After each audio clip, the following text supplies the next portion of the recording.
गणपती बाप्पा मोरया, मंगलमूर्ती मोरया. आपण दररोज गणपतीच्या गोष्टी ऐकतोय.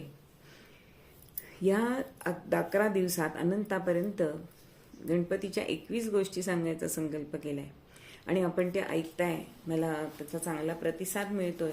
सगळ्यांना खूप खूप धन्यवाद. अजूनही अनेक लोकांना माझा हा व्हिडिओ शेअर करा, लाईक करा, सबस्क्राईब करा आणि घंटेचं बटन दाबा, म्हणजे व्हिडिओ आल्याबरोबर लगेच आपल्याला त्याचं सूचना मिळेल. आता आपण पुढची गोष्ट गणपतीची बघायची, ती म्हणजे पराक्रमी मयुरेश. कऱ्हा नदीच्या काठी एक कमलासूर नावाचा अत्यंत क्रूर असा राक्षस राहत होता. हा राक्षस म्हटल्यानंतर दुष्ट प्रवृत्तीचाच. गरिबांची गुरंढोरं मारायचा, व्यापारी लोकांना खूप लुबाडायचा आणि ब्राह्मणांच्या फक्त शेंड्या कापायच्या.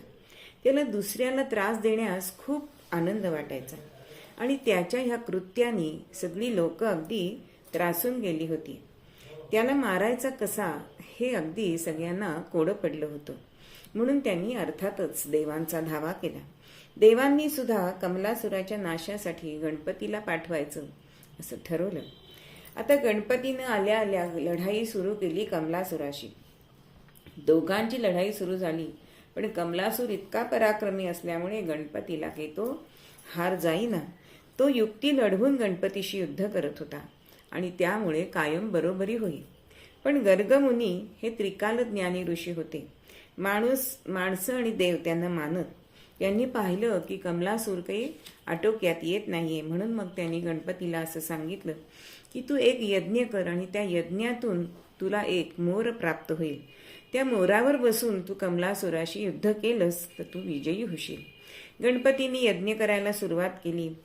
गर्ग ऋषींनीच पुढाकार घेऊन मंत्र सामर्थ्याने अग्नी पेटवला आणि यज्ञाच्या कुंडात मंत्र घालून आहुती देण्यास सुरुवात केली. गणपतींनीही तुपाची आहुती टाकली. ज्वाळा मोठ्या मोठ्या होत होत्या, वर जाऊ लागल्या आणि एवढ्यामध्ये एक चमत्कार झाला आणि त्या ज्वाळातून एक मोर बाहेर आला.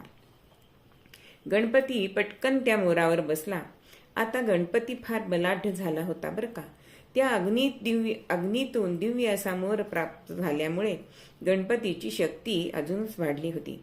आता त्यांनी परत कमलासुराशी युद्ध करायला सुरुवात केली आणि गणपतींनी संधी साधून त्या कमलासुरावरती त्रिशूळ फेकला आणि त्यामुळे कमलासुराचे 4 तुकडे झाले. जेथेही घनघोर लढाई झाली त्या ठिकाणाला लोक मोरगाव असं म्हणू लागले, कारण गणपतीनं मोरावर बसून